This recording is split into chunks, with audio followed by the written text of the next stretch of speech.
The station known as Valith Prime drifted in the black silence between three star systems, and it was the largest structure any living species had ever built.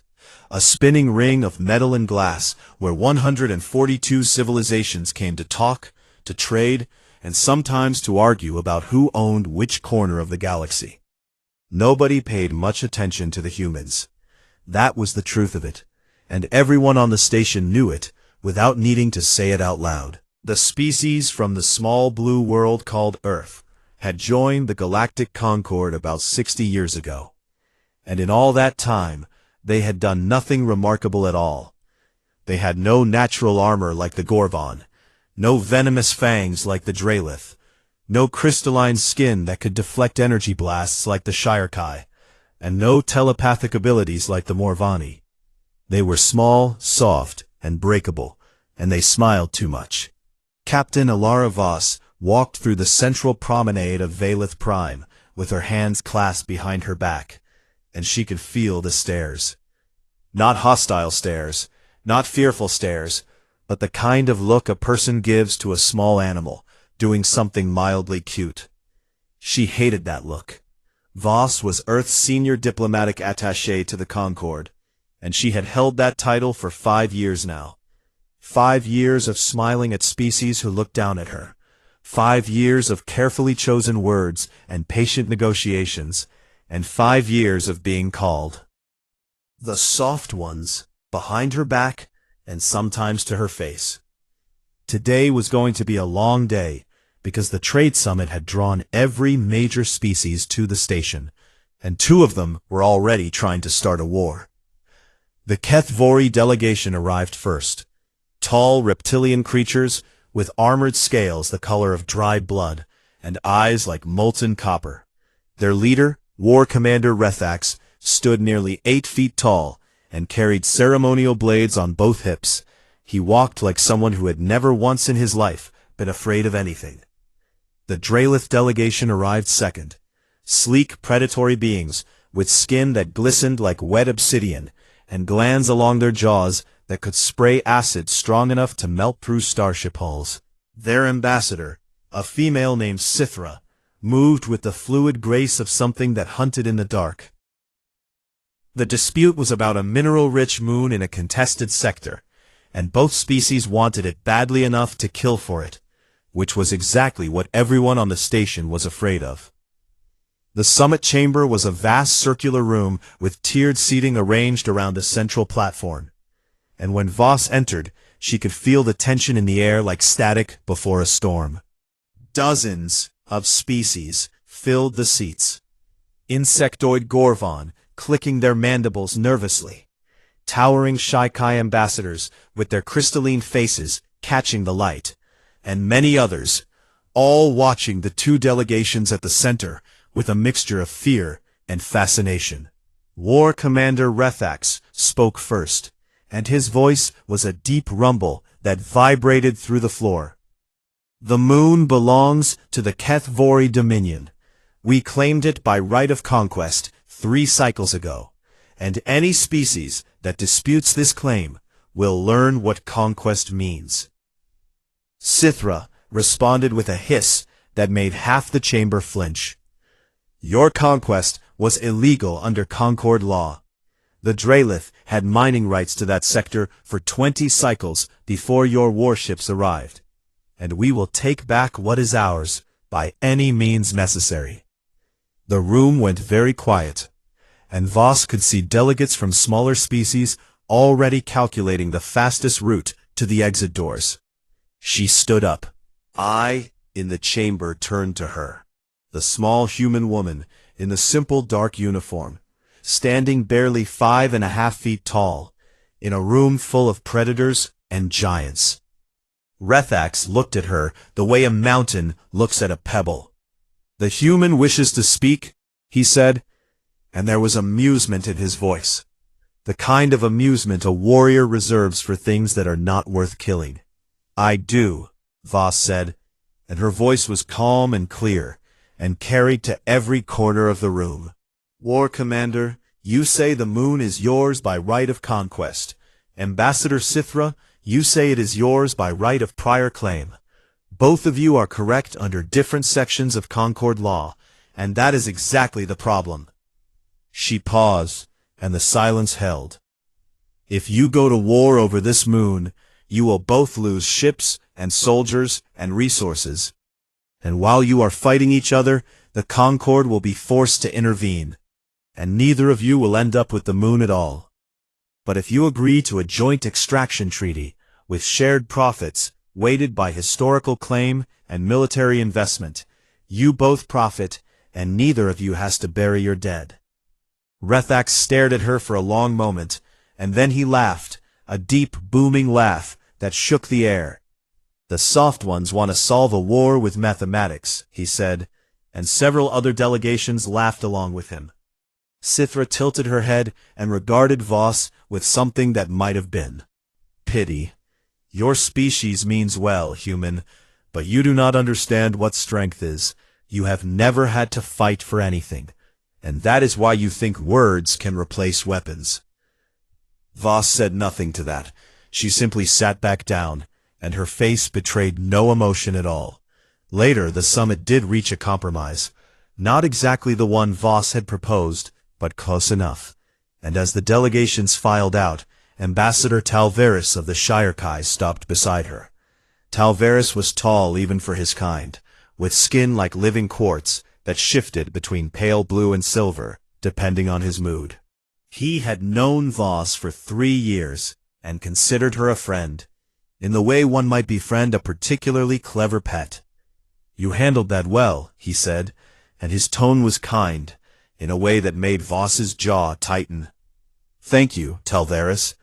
You should not take their words to heart.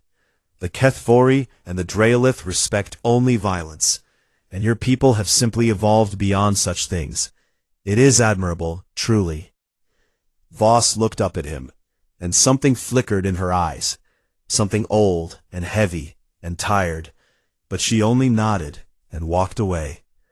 3 levels below the summit chamber, in a cramped archive room filled with data terminals and the faint smell of ozone, Archivist Dromek was having a very different kind of day. Dromek was Gorvon, an insectoid species with 6 limbs, compound eyes that could read 12 data streams simultaneously, and a deep, obsessive love of history. His job was to catalog and translate the historical records of every species in the Concord, and he was very good at it. Today a data packet had finally arrived that he had been waiting for. A complete and unredacted archive of Earth's history, translated from dozens of human languages into standard Concord text. It had taken years to compile, because humans had so many languages and so many conflicting records. But it was finally done. Dromek settled into his reading cradle and opened the first file, expecting what he always found when studying soft species. Agricultural records, mating rituals, folk songs, maybe some minor territorial disputes between early tribes. He started with the oldest records and worked forward. And at first, everything was normal. Early humans farming, building shelters, developing language. It was all very standard, very unremarkable. Then he reached the section labeled Organized Conflict. He read about something called the Siege of Troy, and he made a note that humans had developed siege warfare quite early. Unusual, but not alarming. He read about the Roman Empire, and he paused.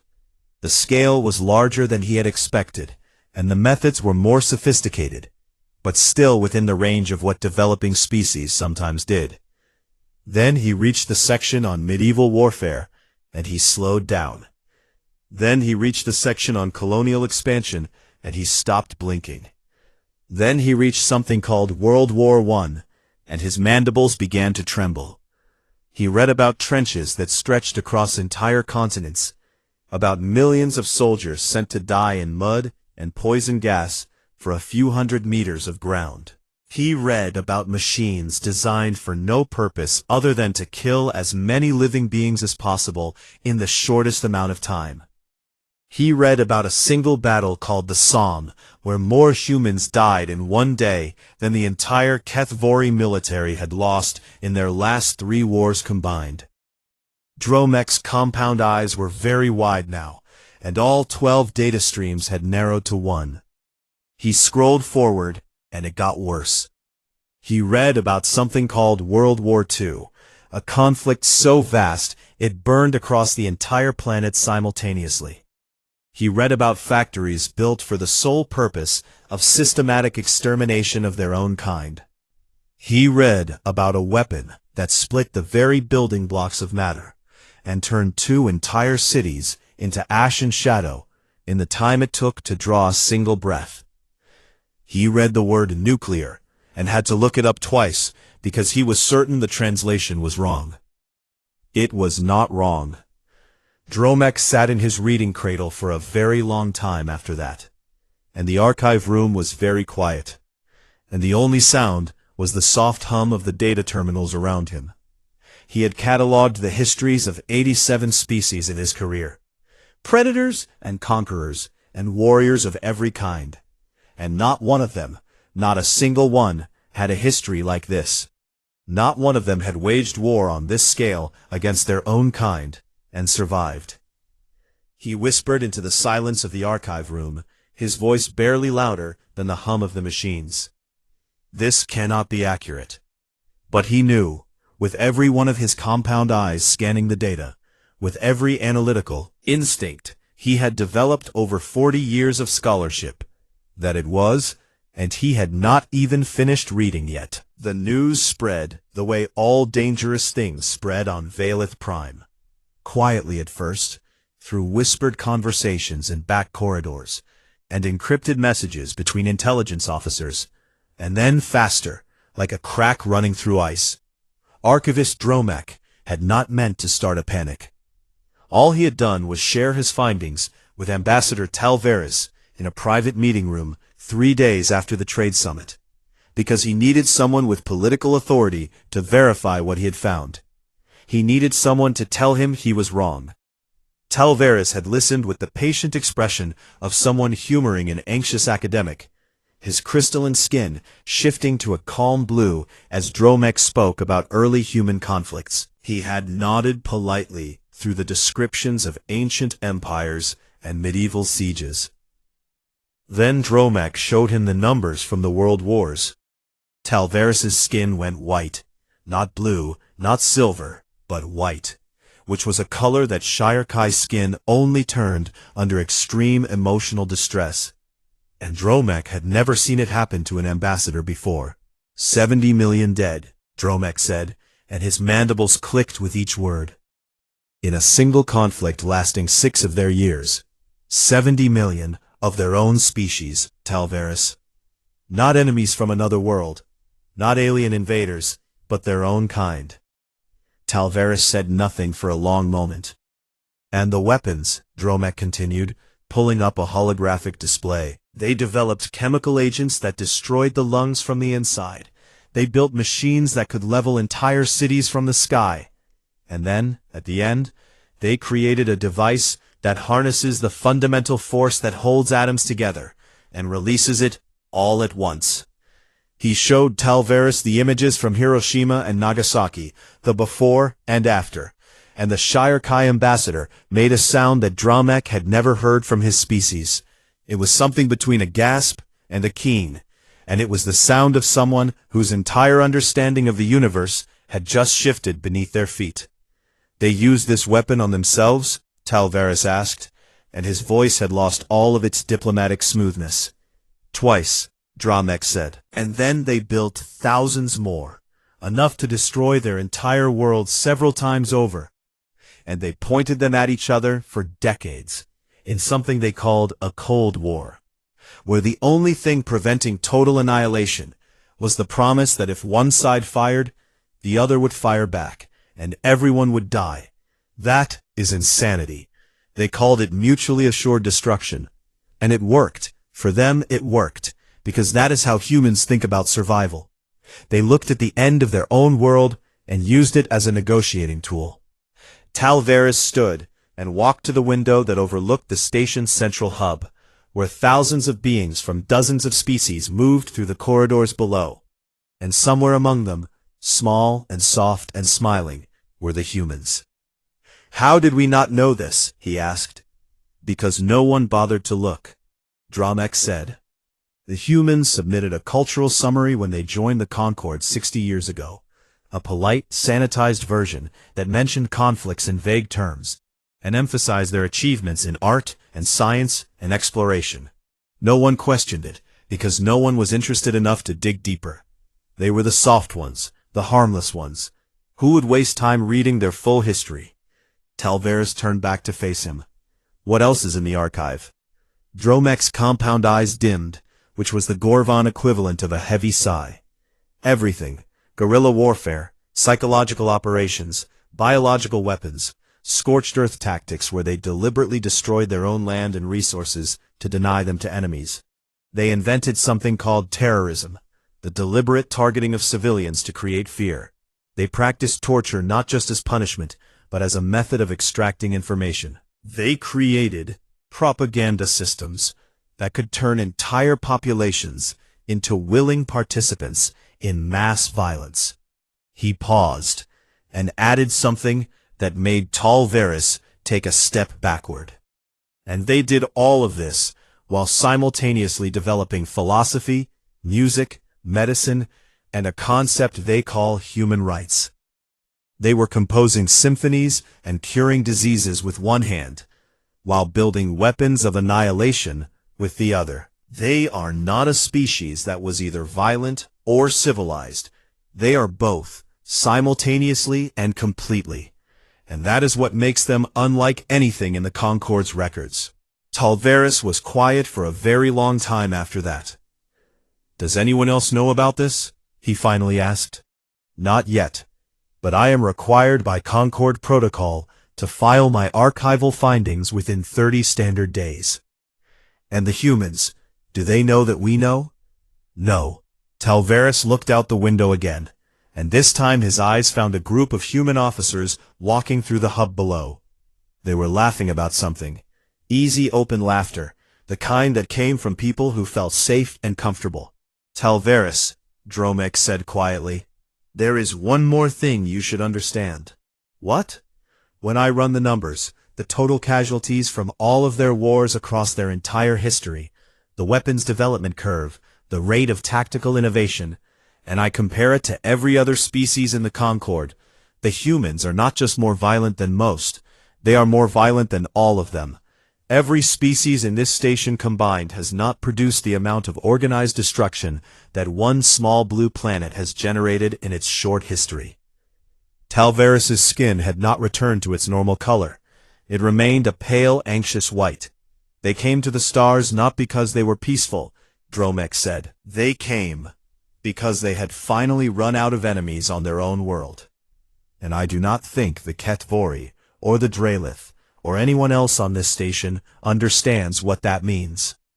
Talvaris asked one last question before he left the room, and it hung in the air like smoke. Do the Ketvori know any of this? Dromek shook his head slowly, and the question sat between them, heavy and terrible, and full of implications that neither of them wanted to think about. Not yet. Within 2 weeks the archive had leaked, and it spread through the intelligence networks of the Galactic Concord like fire through dry grass. First, the Shirekai Intelligence Service obtained a copy, then the Morvani Telepathic Council, then the Gorvan Academic Network, and then it was everywhere. The reaction was not immediate, it was gradual, like the slow realization that the ground beneath your feet is not solid, but rather a thin crust over something deep and hot and very dangerous. Military analysts from the Ketvori Dominion were among the first to run formal simulations based on human historical tactics, and what they found made their war council go very quiet. The Ketvori had always prided themselves on being the galaxy's premier warriors. They fought with honor, with ritual, with clearly defined rules of engagement. Their wars were fierce, but structured. And there were things they would not do because their code of combat forbade it. Humans had no such code, or rather, they had developed codes and then broken them whenever survival demanded it. They had invented rules of war, and then invented ways around those rules. They had created the concept of a war crime, and then committed war crimes on scales that defied comprehension. And afterward, they had put their own leaders on trial for those crimes, which was something no other species had ever done. The HFY simulations showed that in a direct military engagement between their forces and a fully mobilized human fleet, the HFY would have the advantage in the first engagement. Their ships were larger, their soldiers were stronger, and their weapons were more powerful in a straight fight. But humans did not fight straight fights. The simulations showed that humans would adapt within days. They would study every HFY tactic, find every weakness, and exploit it with a creativity that the simulation software struggled to model. They would use ambush and deception and misdirection. They would strike supply lines and communication networks. They would fight in ways that the HFY had never imagined, because the HFY had never needed to imagine them. By the third simulated engagement, the humans were winning. By the fifth, the HFY fleet no longer existed. War Commander Rethax read the simulation results in his private quarters aboard his flagship, and for the first time in his life, his hands were not steady. He thought about the train summit, about the small human woman who had stood in front of him and calmly proposed a compromise. And he realized, with a cold sickness in his gut, that she had not been afraid of him.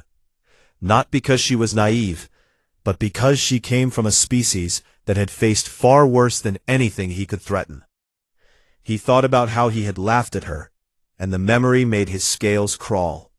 Across the station, other species were having similar revelations. The Draelith ambassador Scythra received the archive and read it in one sitting, and when she was done, she canceled 3 planned provocations against human trade routes without explanation. Her staff noticed that she had begun locking her quarters at night, which she had never done before.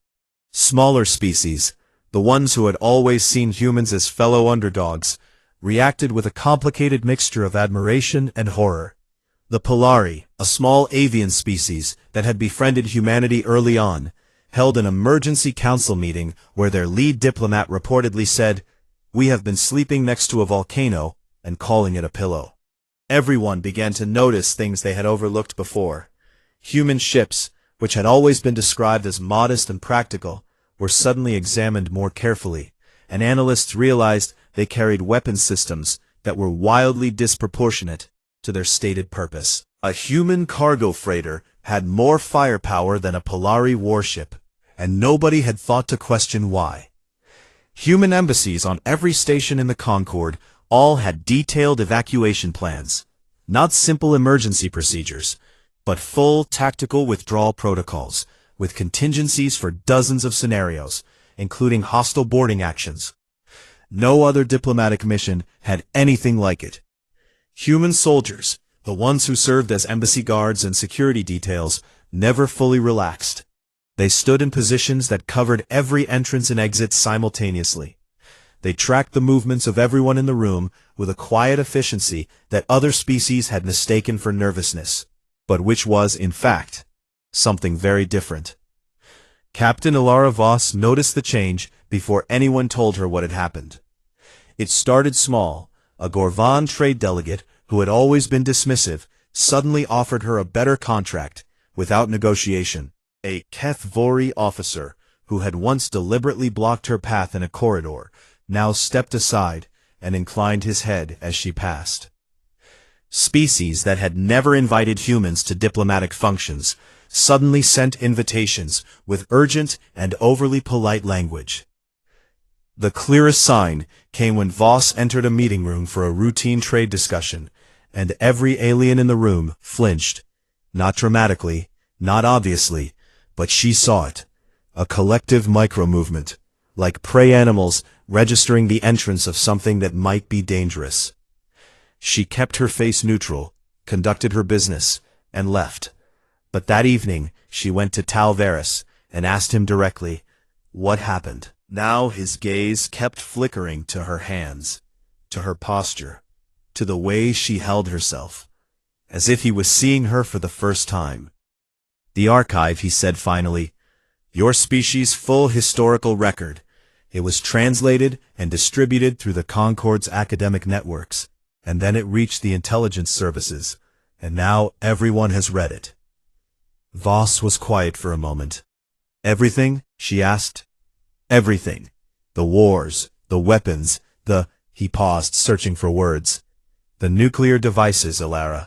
You built weapons that could end your entire world, and then you kept them pointed at each other for generations.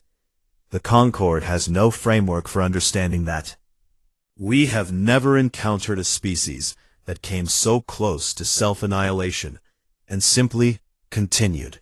Voss sat down slowly, and Talvaris watched her the way one watches a fire, with respect and a healthy awareness of what it could do if left unchecked. "Is that why the Kethvori have been so polite?" she asked. War Commander Rethax ran military simulations. His analysts concluded that a fully mobilized human fleet would defeat the Kethvori Dominion within a matter of standard weeks. He has quietly withdrawn 3 territorial claims that bordered human space. Voss closed her eyes, and when she opened them, there was something in her expression that Talvaris had never seen before. Not anger, not pride, not satisfaction, but a deep and weary sadness, the kind that comes from carrying something heavy for a very long time. "We know what we were, Talvaris," she said softly. "We have never forgotten it, not for a single day. We teach our children about every war, every atrocity, every failure, not to glorify it, but to make sure they understand what happens when we lose our way." She looked at her own hands, small, soft, with no claws or armor or venom. "That is exactly why we try so hard to be something else." Talvaris did not know what to say to that, so he said nothing, and they sat together in silence while the station turned slowly in the dark.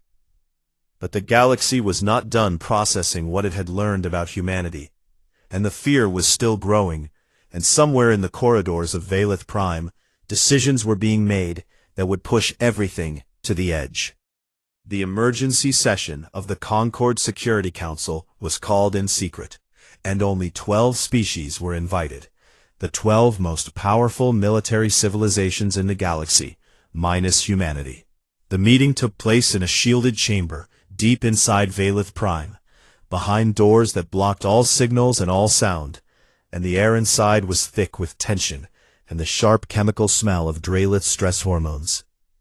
Ambassador Sithra of the Draelith Dominion had called the meeting, and she stood at the center of the chamber, with her acid glands visibly pulsing, a sign of extreme agitation that she normally would have concealed, but no longer bothered to hide. "We have all read the archive," she began.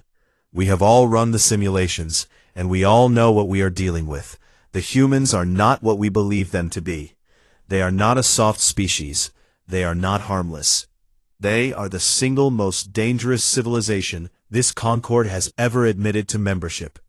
And we did it without knowing what they were." War Commander Rethax sat in the Kethvori seat, and for once he did not interrupt. His scales had taken on a dull grayish tone that indicated deep unease. "I am proposing a containment protocol," Sithra continued. "We restrict human fleet movements to their home sector. We limit their access to advanced weapons technology. We place monitoring stations along every border of their space. And we do it quietly, without provocation, before they have any reason to." She paused, and the word she did not say hung in the air. "Before they have any reason to respond the way their history suggests they might." The chamber erupted into argument. Some species supported the proposal. Others called it an act of aggression that would provoke the very response they feared. And a few quietly pointed out that as the humans' tactical capabilities were even half of what the archive suggested, a containment protocol might not work at all. Deep Speaker Morath of the Morvani, a telepathic species that rarely spoke aloud, broke his silence. I have touched the surface thoughts of human diplomats, he said, and his voice was like wind through reeds. They carry a weight that I have never sensed in any other species, a constant awareness of what they are capable of, and a constant effort to choose differently. It is like standing next to a furnace that has learned to contain its own fire. That is precisely what concerns me, Sithra said. A furnace can be contained until it cannot, and when a furnace this powerful breaks containment, everything around it burns. The debate continued for hours, and no consensus was reached, and the meeting was adjourned, with a vote scheduled for 1 week later. But someone in that room, Dromek never discovered who, carried the information out through the shielded doors and placed it in the hands of someone who made sure it reached the one person who needed to hear it most. Captain Alara Voss received the message at 3 a.m, station time, and she read it sitting on the edge of her bed in the small quarters that served as Earth's diplomatic residence. The message was short and unsigned, and it simply said, "They are voting to cage you." She sat in the dark for a long time after reading it. The old instincts were there. She could feel them stirring in her chest like embers in ash. Earth's military was publicly modest, a small defensive fleet with a few patrol ships and some orbital stations. But Voss knew, as every human officer knew, that this was the visible surface of something much deeper. Beneath the surface, there were contingency plans that had been maintained and updated every single year since humanity had joined the Concord. Plans with names like Prometheus, and Iron Curtain, and Final Option. Plans that could transform Earth's modest fleet into a full war machine within weeks. There were weapons platforms hidden in asteroid fields, shipyards concealed inside gas giants, and training programs that kept human soldiers at a readiness level that would have terrified any species that knew about them. Humanity had hoped, truly and desperately hoped, that none of it would ever be needed. Voss picked up her communication device and made 2 calls. The first was to Earth, to a person whose title she was not allowed to say aloud on an unsecured channel, and that conversation lasted exactly 4 minutes. The second call was to Archivist Dromek, and it lasted much longer. When station morning came, Voss walked into the main assembly hall of the Galactic Concord, not the secret chamber where the containment vote was being planned, but the full assembly where all 142 member species had seats, and she requested an emergency address. The hall fell silent when she stepped onto the central platform. Every seat was full, because word had spread that something was happening, and every species in the Concord wanted to see what the humans would do now that the truth was out. Voss looked small on that platform, a single human woman, standing in a room designed for beings twice her size, surrounded by predators and warriors and creatures that could kill her with a thought or a claw or a spray of acid. She did not look afraid.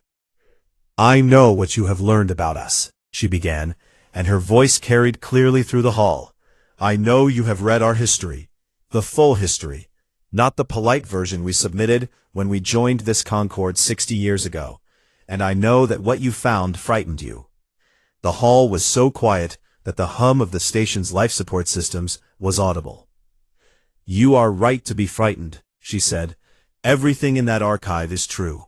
Every war, every weapon, every atrocity. We did all of it. We killed each other in numbers that your analysts can barely comprehend. We built devices that could crack our own world open like an egg, and we aimed them at our own cities. We invented 100 ways to end ourselves and came close to using them more times than most of you will ever know." She paused, and every being in the room was watching her with absolute attention. "I am not here to apologize for our history. It happened, and we cannot undo it. I am not here to explain it away or to make you comfortable with it. Some of it should never be comfortable. And I am not here to threaten you with it, because that is exactly the kind of thinking that almost destroyed us." She touched a control on the platform, and a holographic display activated behind her, but it did not show weapons or battles or death tolls. it showed something else entirely. It showed the aftermath. Images of cities rebuilt from rubble, of enemies sitting across tables and signing peace agreements, of tribunals where the powerful were held accountable for their crimes, of memorials built not to celebrate victory, but to remember suffering, of documents with names like Universal Declaration of Human Rights and Geneva Convention and Treaty on the Non-Proliferation of Nuclear Weapons. This is the part of our history that the archive also contains, but that none of you seem to have noticed, Voss said. After every war, we rebuilt. After every atrocity, we created laws to prevent it from happening again. After every failure, we studied what went wrong, and we tried to be better. We did not always succeed. We failed many times, and we will probably fail again, but we never stopped trying.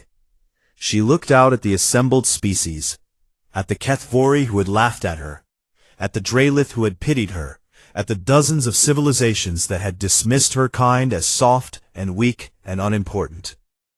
Every species in this concord has predators in its past, she said. Every one of you evolved from something that killed to survive.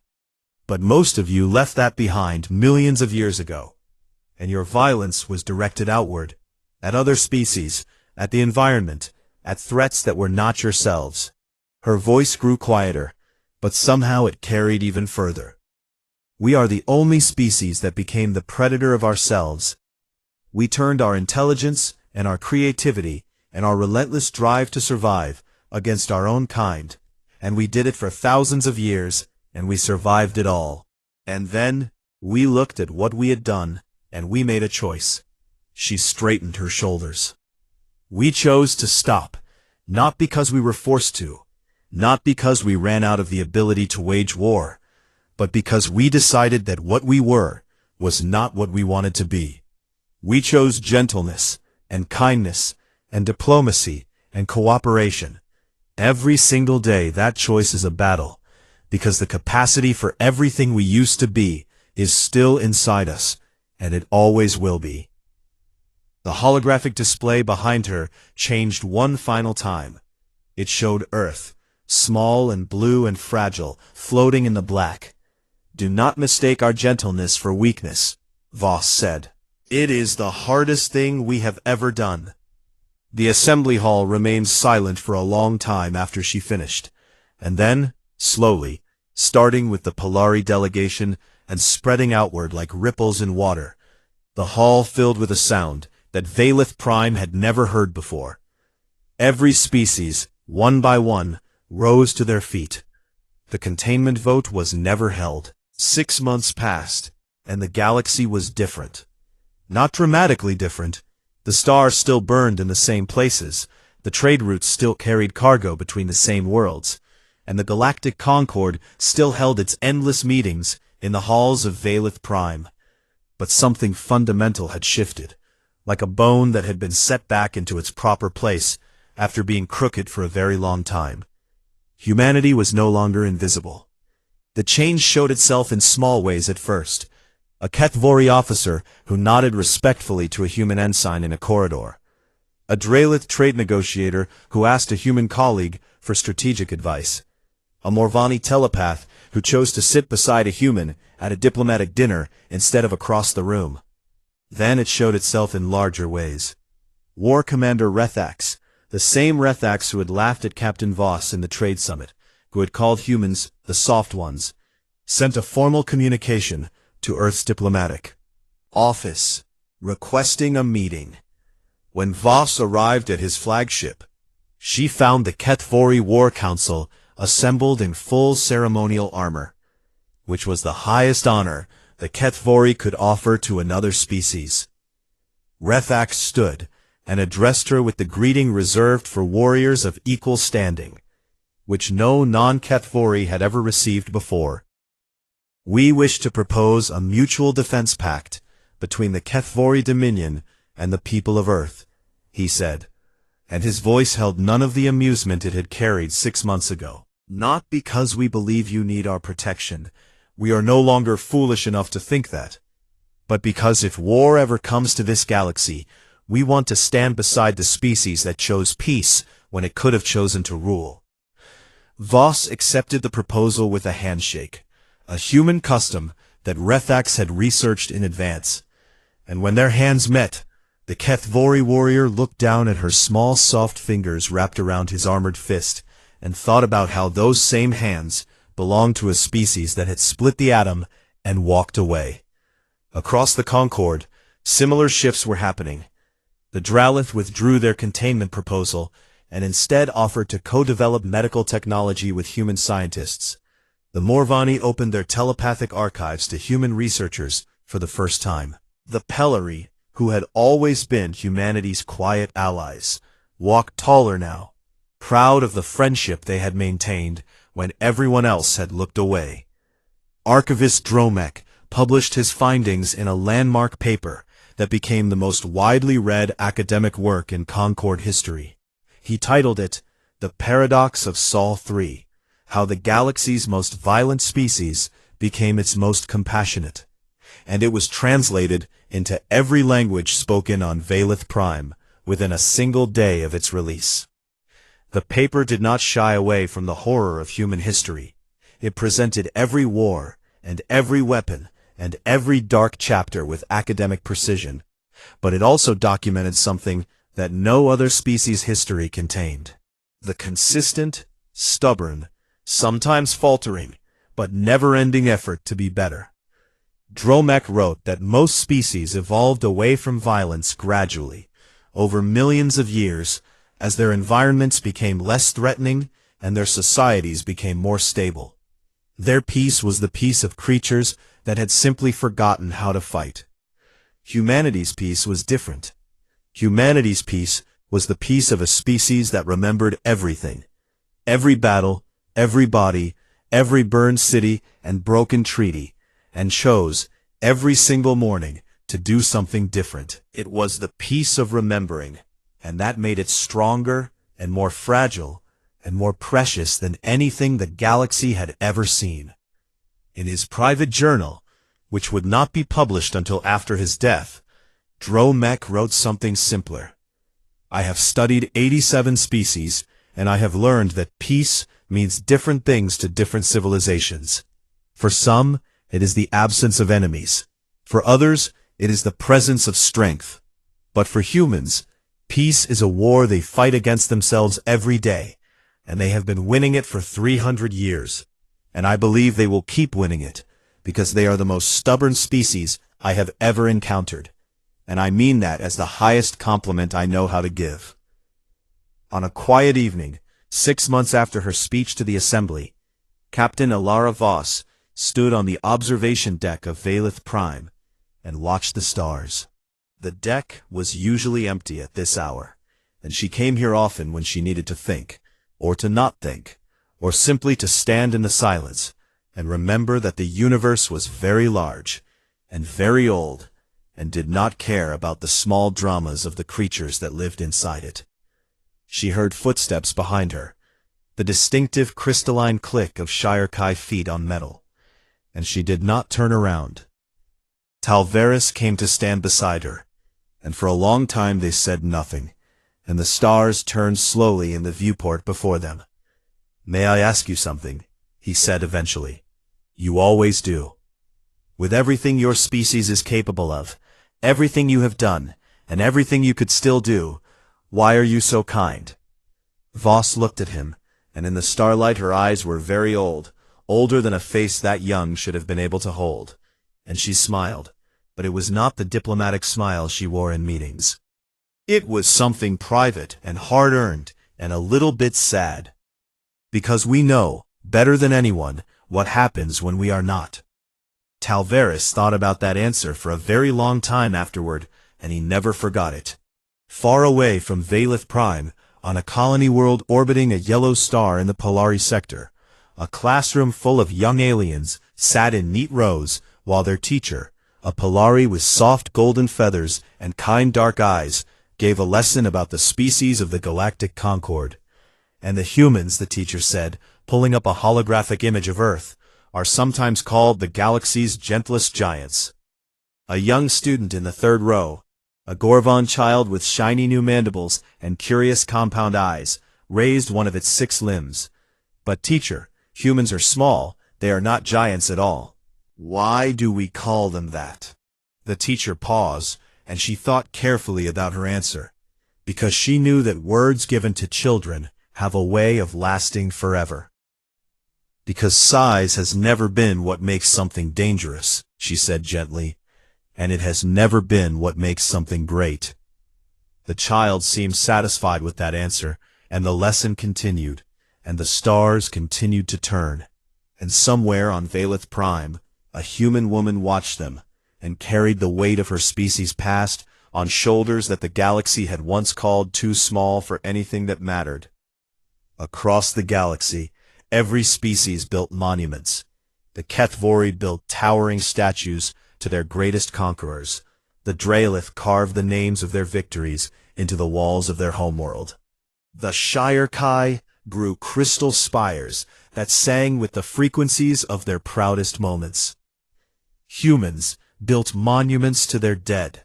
They built walls covered in names, endless names, millions of names, names of soldiers and civilians and children who had been lost to the violence that their species had inflicted upon itself.